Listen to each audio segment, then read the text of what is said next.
October 12, 1972. A plane was chartered to take a rugby team from the South American country of Uruguay across the Andes Mountains to play a match in Chile. The plane never arrived. It was a story of survival. It was a fantastic physical effort to get out of there and to fight every single day against the cold, the hunger, the fear, everything. So I feel it's a great story of survival. The plane crashed in the middle of a vast mountain range. To survive in the frozen wilderness, they ate the flesh of those who died.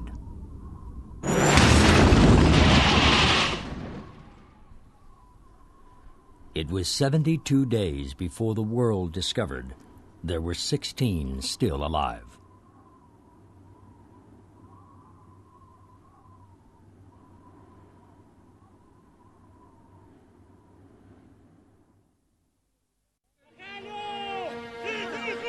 You will remember, our past pupils, the team that was going to Chile and that died in the Andes, they were going to play rugby. That event happened 20 years ago, in 1972. And today, we remember those people that God called to himself on the cold, snowy mountain, the Andes.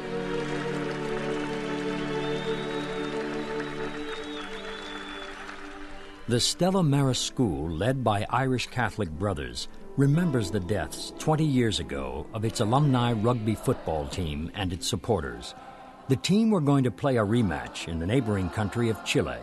Of the 45 passengers and crew who boarded the plane, only 16 men were to return.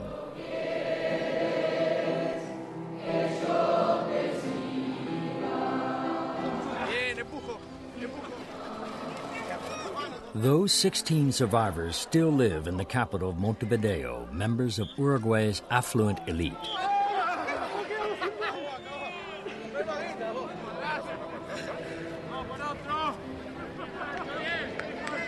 The men have remained close friends, drawn together by their terrible experience in the mountains. 3 or 4 times a year we get together with some of the survivors and some other friends who belonged to the All Christians before, and we played veterans of another teams.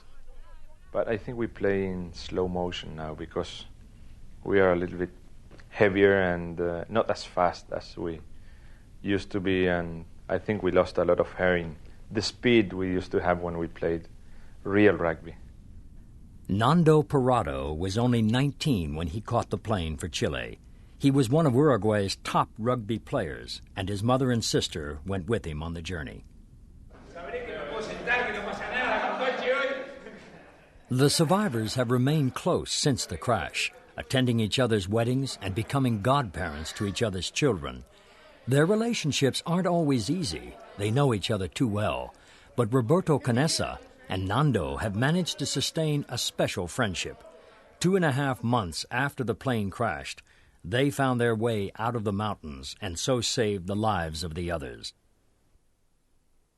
On that fateful trip 20 years ago, the boys were looking forward to playing the Chilean team they had successfully beaten the year before. The previous year we went to Chile and we had a very nice time there.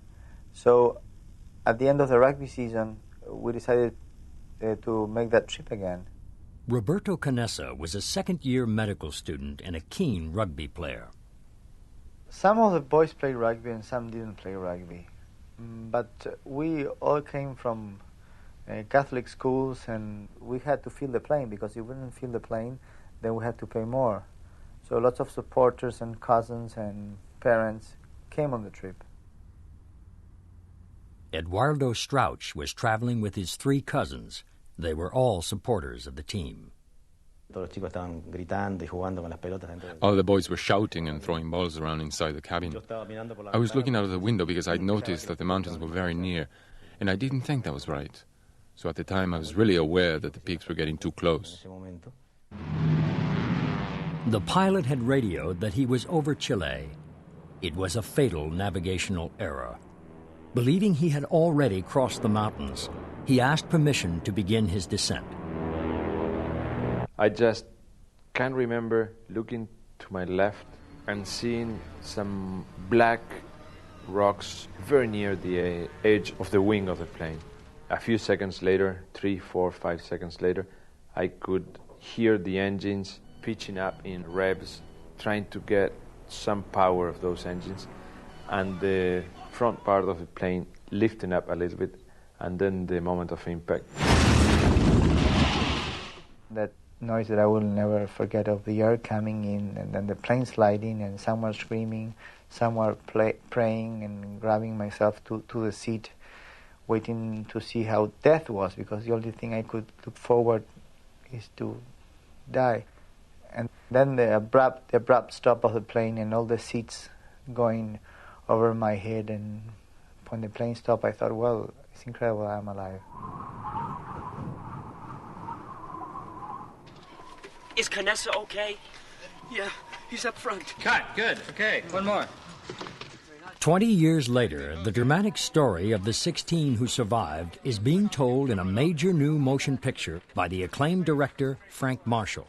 The film is based on the best-selling book, Alive, which was published the year after their rescue. It makes it much more, you're like this, you can't even really, so we'll be like this. I don't know who saved me. Looking down, yeah. You don't know, you're just looking down and there's 200 feet of crevasse in front of you. So you won't have to, there'll be no acting in this. No when method you look acting. down and you see what's down below you, you'll have no problem.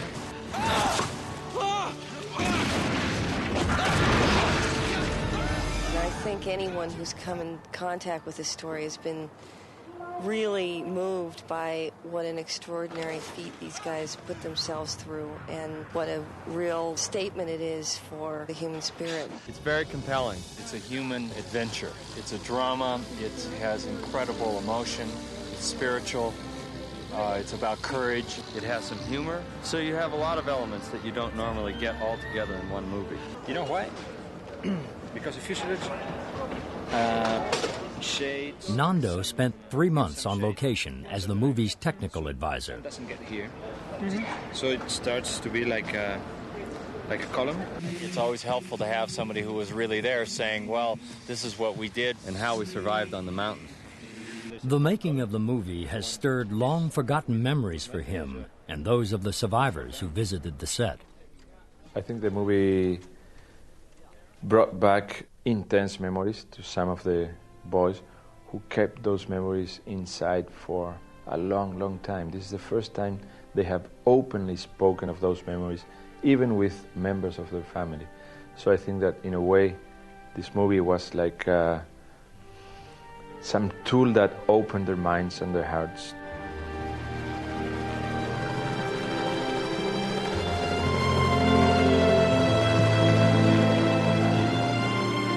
During the filming, Nando took 2 other survivors, Mancho Sabella and Carlitos Paez, to visit the recreated fuselage high on a glacier in the Canadian Rockies.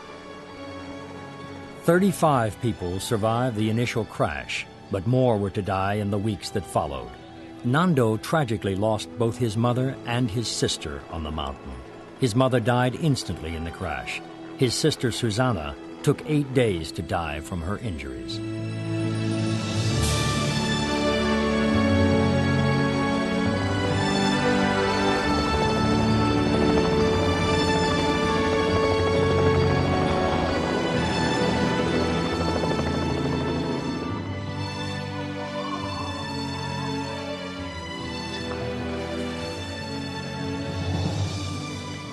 The 3 survivors were joined by actor Bruce Ramsey, who plays Carlitos Paez in the movie. The detail with which the designer had reconstructed the scene made the visit a disturbing experience. You know, so the same thing, it's incredible. It's amazing.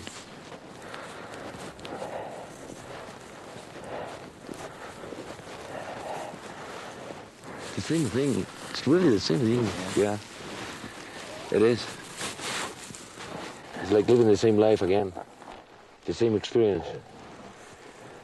Yeah, but we know how this one will end.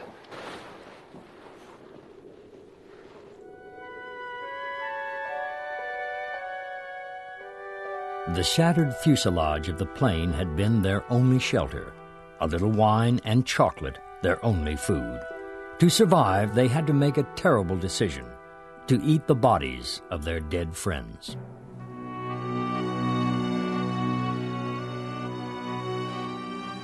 It's a very personal challenge for each one of the 16 guys who came out, I think.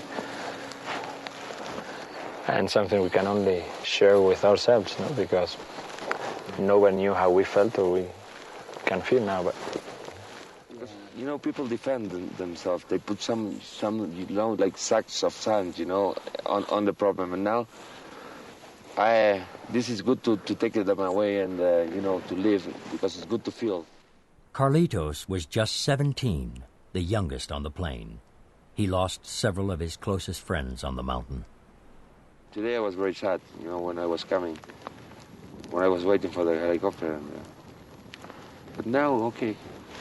You know, it's not a happy experience, but it's an experience, and it's good.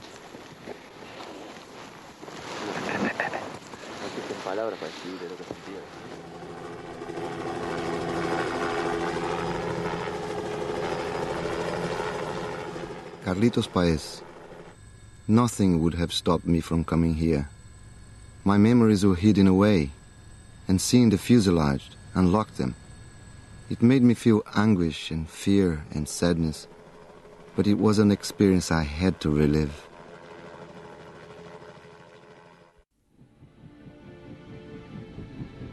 The plane had come down into the most extensive mountain range in the world. Rescue teams from 3 countries searched, but the roof of the plane was white, and the mountains were covered with the heaviest snowfalls in 50 years. After only 8 days, the search was abandoned, but many of the families refused to give up hope. I felt it in my heart. I felt the special strength which never left me day after day, throughout all the 72 days. I never doubted. Rosina's son, Adolfo, was one of the 4 Strauch cousins. One of them died in the crash, but Adolfo was to survive, along with Danielle and Eduardo. It's difficult to explain how it felt. I always had faith, knowing in my heart that the boys would come home. My faith told me they had to come back.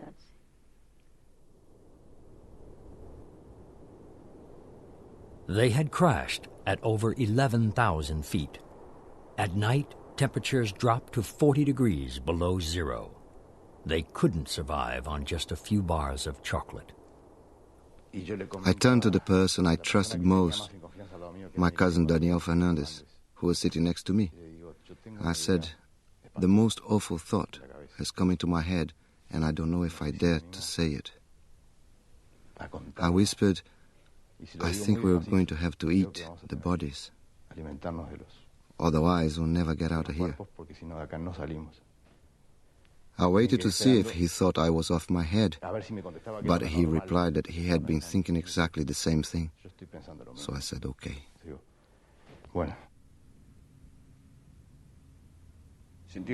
I felt disgusted by the first bite. Obviously, I felt repulsion. It wasn't easy. It wasn't like opening the fridge door and taking out a bottle of milk. I was eating a friend.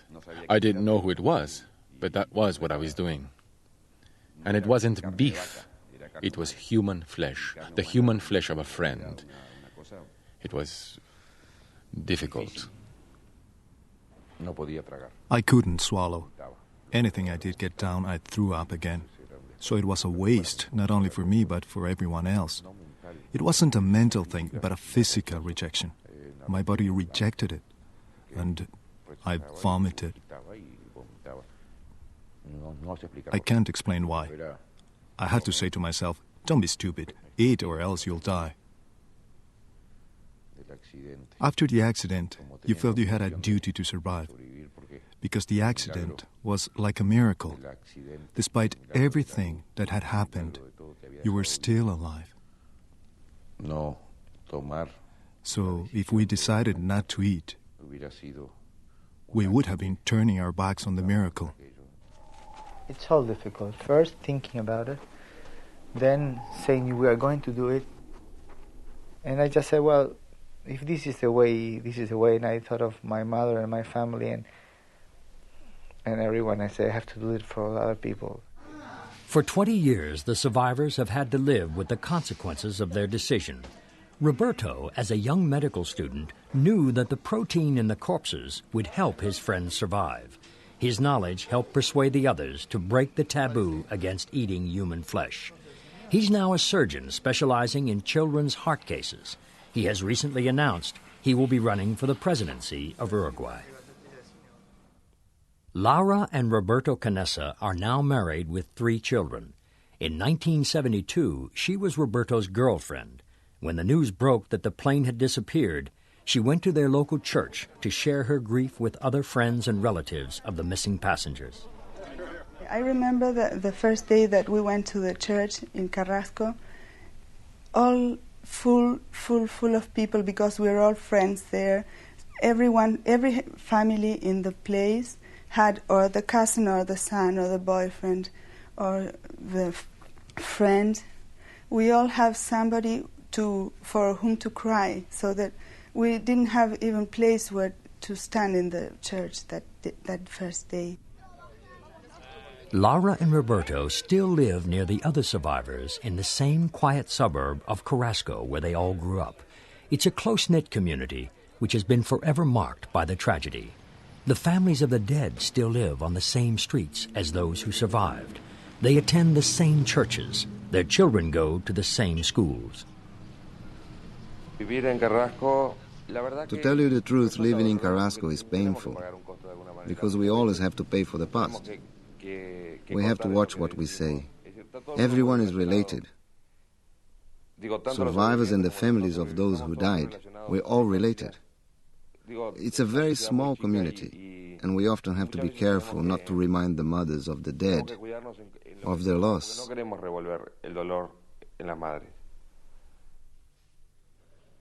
Carlitos named his only child Maria Elena de los Andes in celebration of his survival. But the last 20 years have often been very painful for him. He recently admitted himself to a drug and alcohol addiction clinic. During therapy, he faced the difficult memories he had been trying to suppress. With regard to eating human flesh, I'm not ashamed of anything I did. If I had to do it again, I would do it, without any hesitation. The only thing I would never do would be to say who we had to eat in order to live. I think that would deeply upset the relatives or those who died, and that's something I'm just not prepared to do.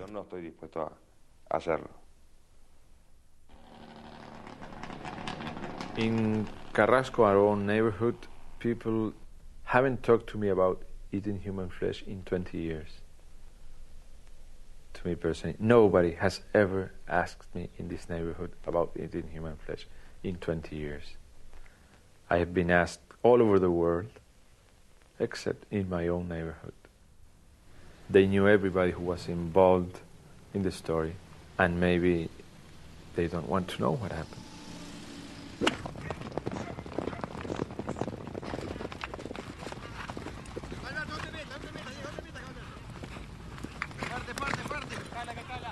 Nando has become a successful businessman and a famous television personality. His wife, Veronique, is a former beauty queen. We can't really get away of the story of the Andes, even if we want to. Carrasco is very small.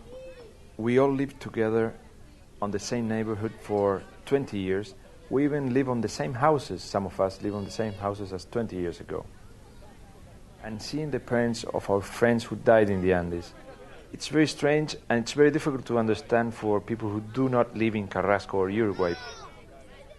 And it's amazing to live on the same street as another survivor or with the parents of our friends who died. So we are on a cage, we cannot escape the Andes experience, even if we want to.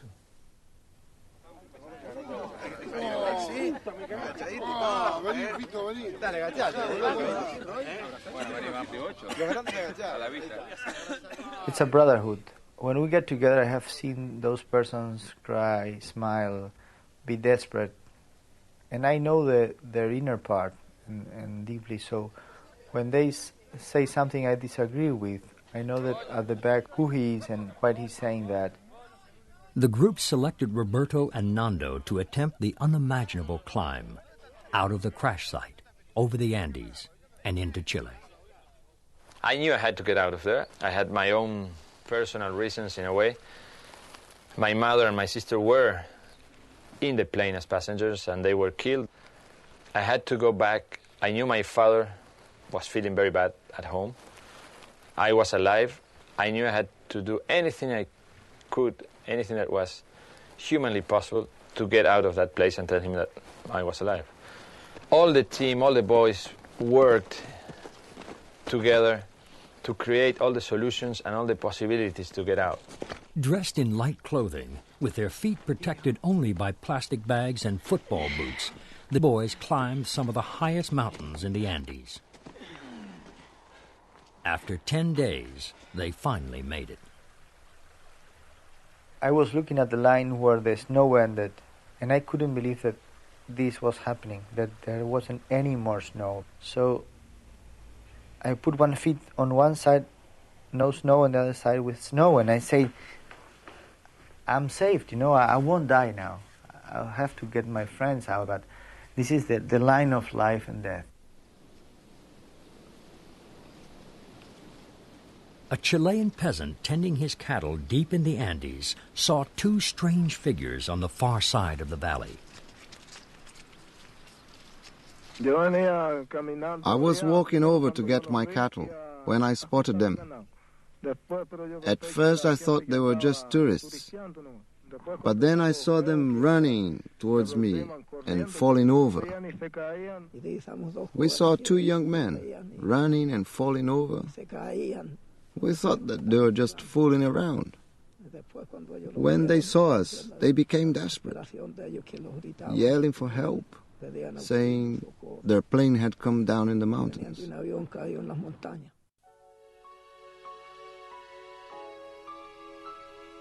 How difficult it was to get out. Only really two people in the world know it, and that's Roberto Canessa and myself. And I don't have the words in my vocabulary to explain you every single moment of difficulty and terror and fear that we went through those 10 days to get out of there. But we made it, and now it's easy to talk about it, and it was not impossible. It was humanly possible, but it was very, very, very difficult.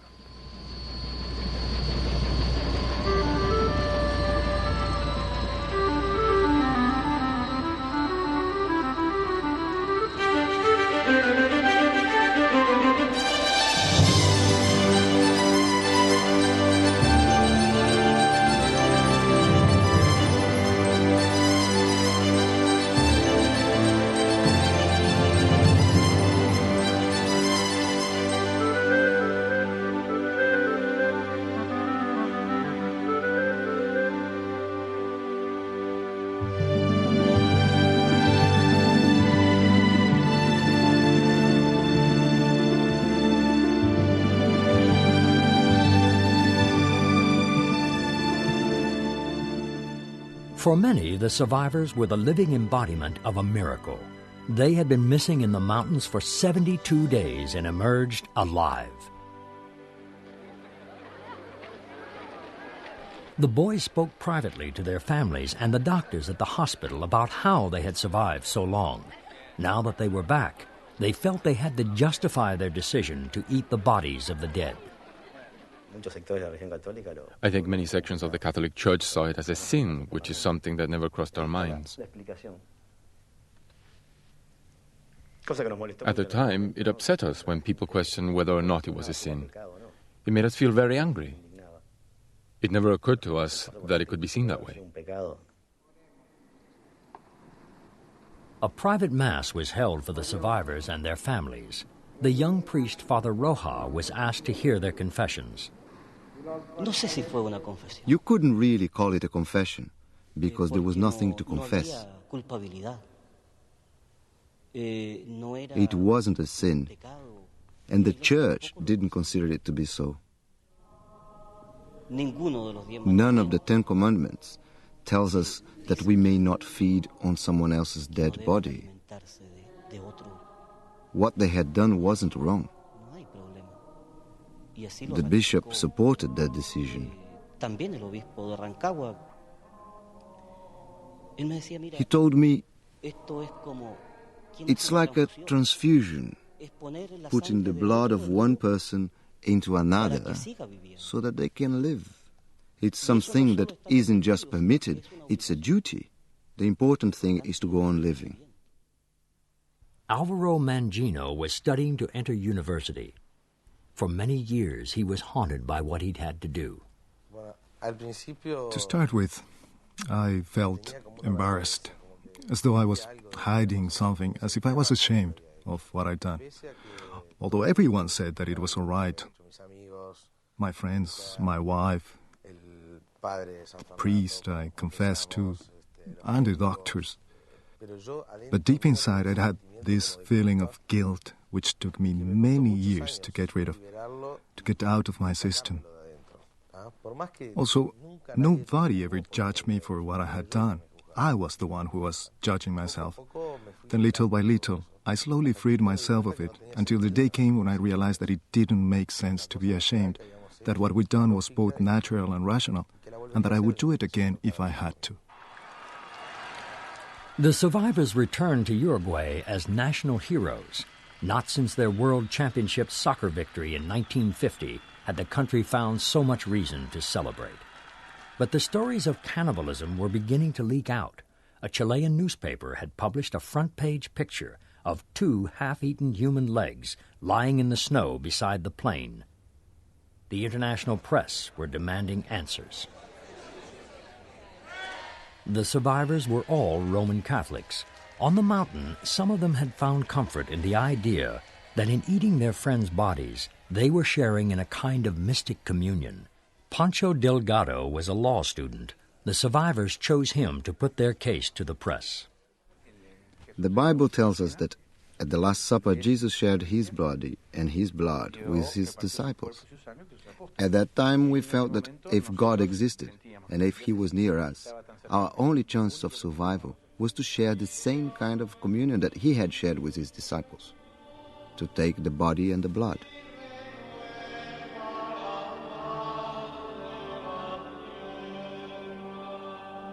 It was the will of God and the will of everyone in the group. We also made a pact that if anyone died, the others could use his body in order to survive.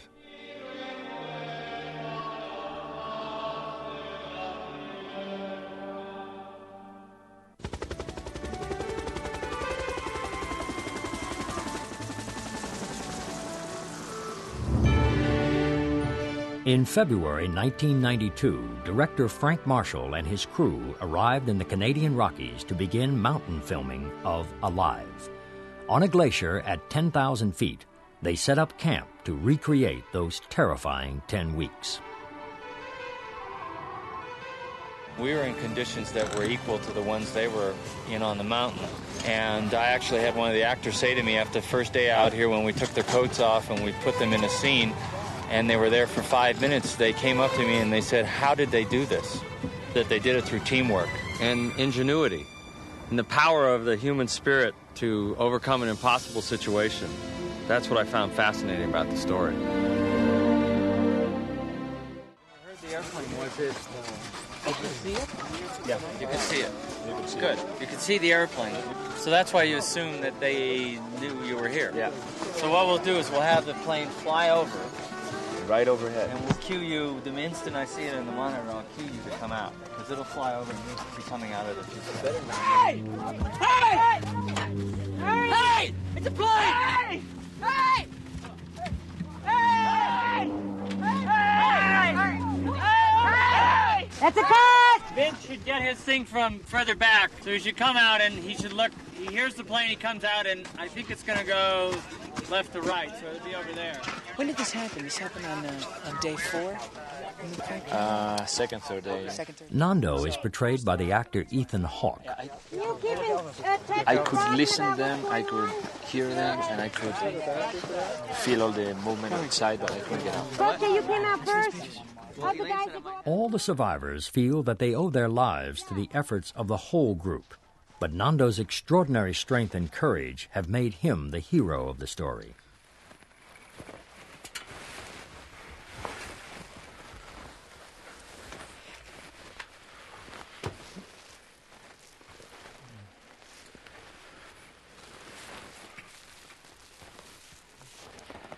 Well, this is what was left of the plane after the crash.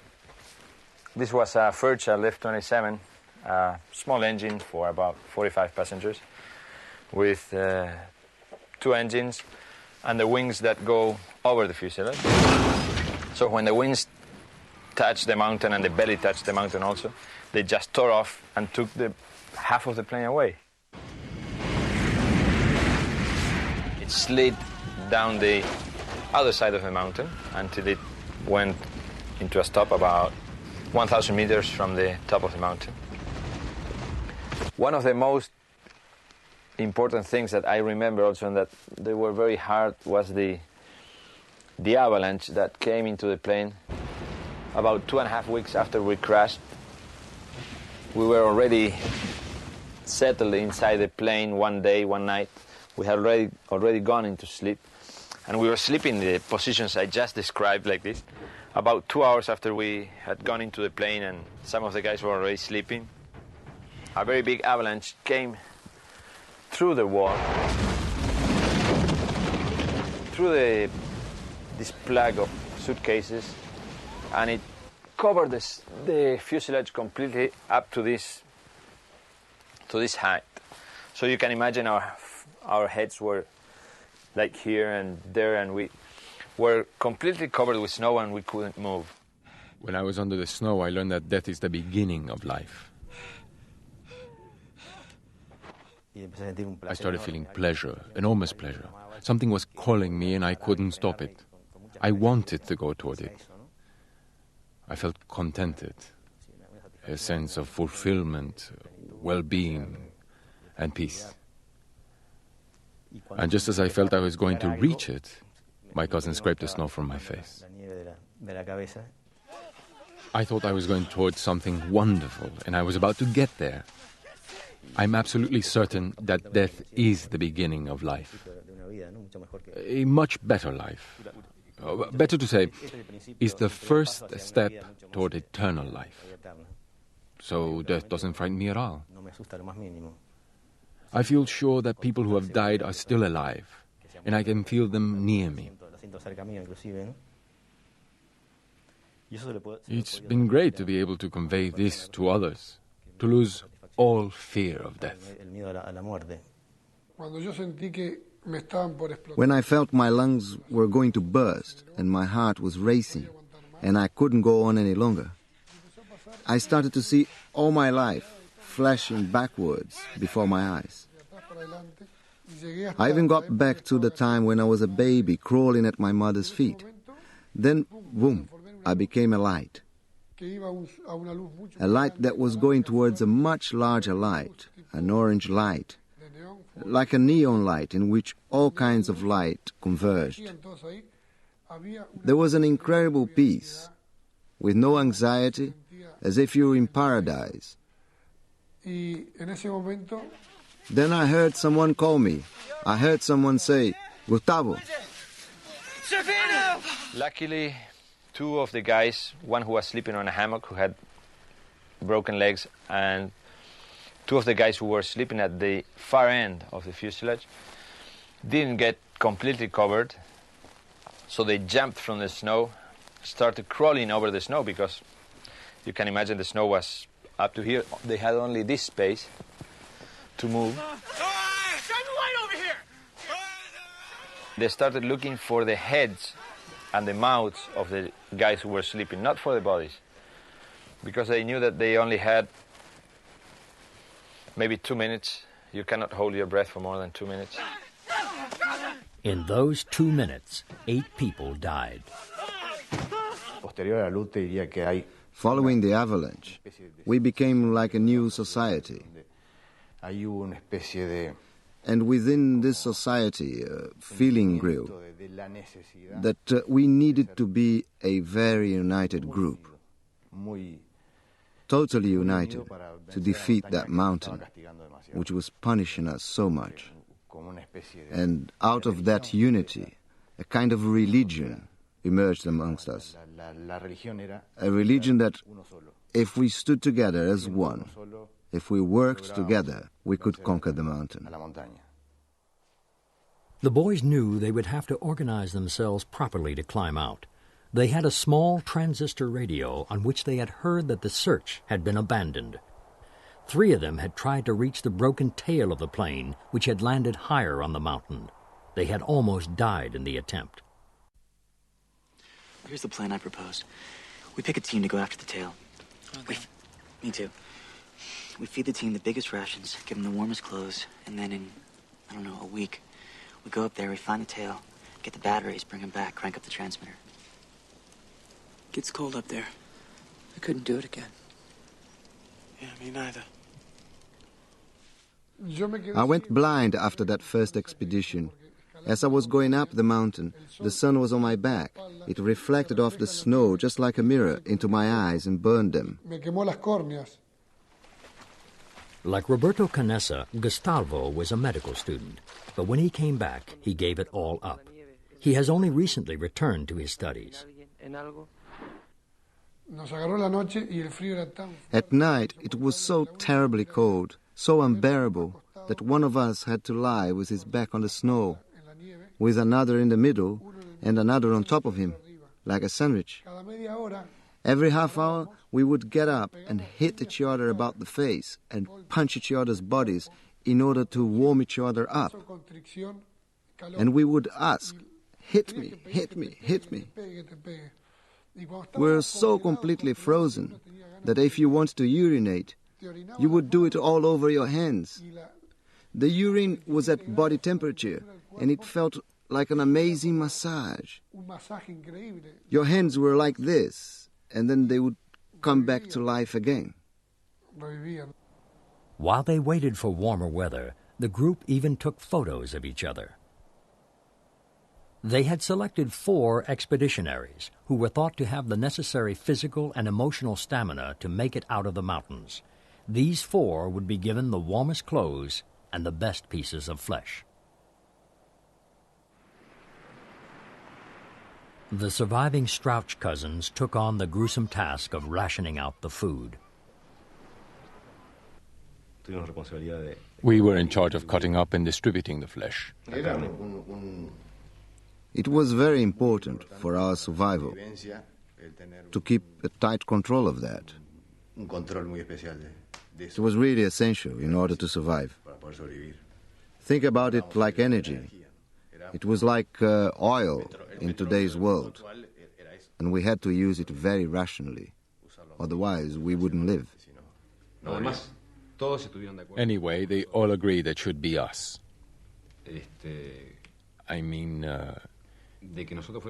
They all agreed we would be the only ones to handle the corpses.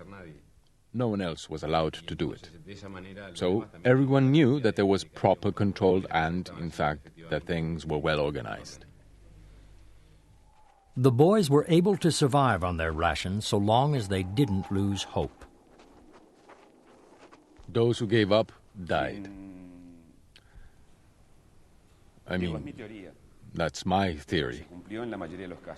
That's what I think happened in most cases.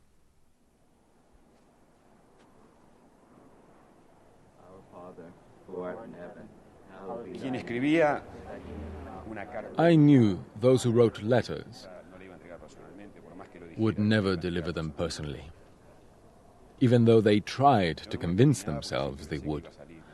I never wrote a letter because I was always sure I'd get out. But all around me, I saw people who one day were fine, and the next were completely overwhelmed and defeated by the immensity of it all. And no matter what you said to them, they started to deteriorate and eventually died. Roy Harley, now an engineer, found the 10 weeks on the mountain almost impossible to endure. Although uninjured, he wasted down to only 80 pounds.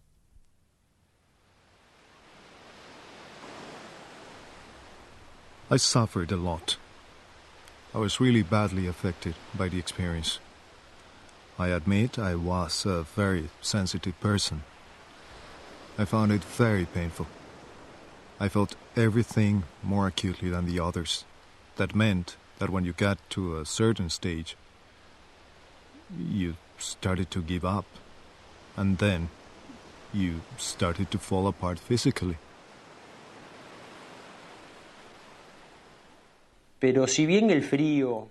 Although I found it very hard to deal with the cold and the hunger and death, something that affected me even more was the feeling that time was passing.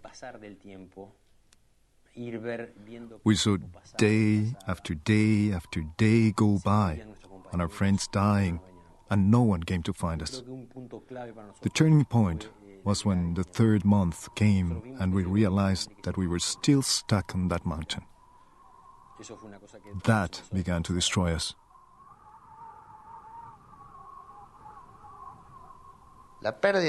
I lost hope when I realized I couldn't do anything on my own. I couldn't even feel my feet. When they pulled me out of the avalanche, my back cracked. As I couldn't move my feet, I couldn't do anything. Bobby Francois was an agricultural student. After the crash, he seemed to accept his fate. When injured in the avalanche, he started to retreat from the rest of the group. I started to sleep longer. I calmed down so as not to get annoyed with the others. You know how it is. There's always someone who bumps into you and wakes you up.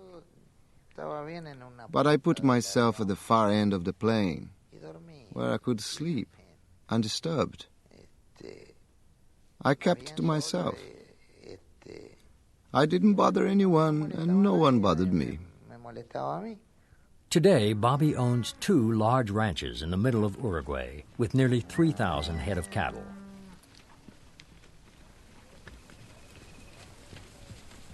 I would say, okay, just leave me alone. If I'm not doing anything, then I don't need anything. But they helped me anyway. Because in the end, there comes a time when you give up and say, well, they'll either come to rescue us, or I'll die here. To this day, Bobby doesn't like to be reminded of his story and avoids talking about it, even to his own family. When someone comes up to me and asks, are you the Francois from the Andes? Then I say, who?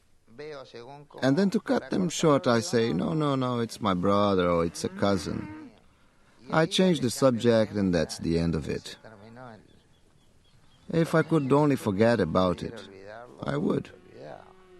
People say that I should probably talk about it more, but I prefer to talk about something else.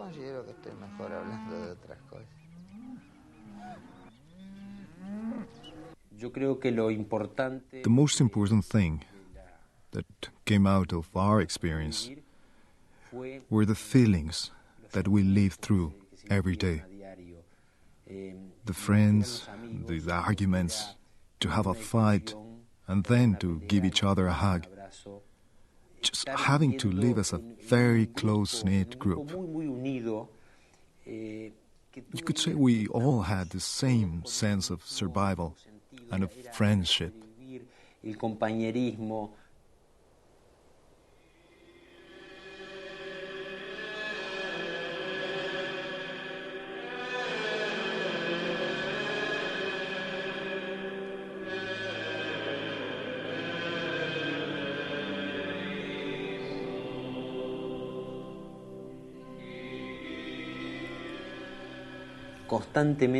We talked all the time about God and prayed to Him. We felt there must be a reason for our suffering, that He was asking something of us. We talked very intensely.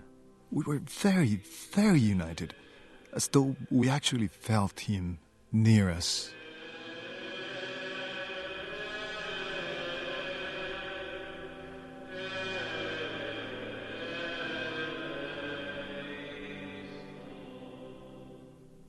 Each one of us remembers the Andes experience in a very personal way, maybe in a different way from the other ones. To some of the boys, the Andes can be a spiritual experience. To another boy, it can be the avalanche. To another one, it can be the cold. To another one, it can be the hunger. To another one, it can be the elation of the rescue. To another one, it can be the life after the Andes. Each one of us has a very personal way of approaching the Andes experience. And I think it should be that way. We are 16 survivors, 16 different people. And we see it in 16 different ways.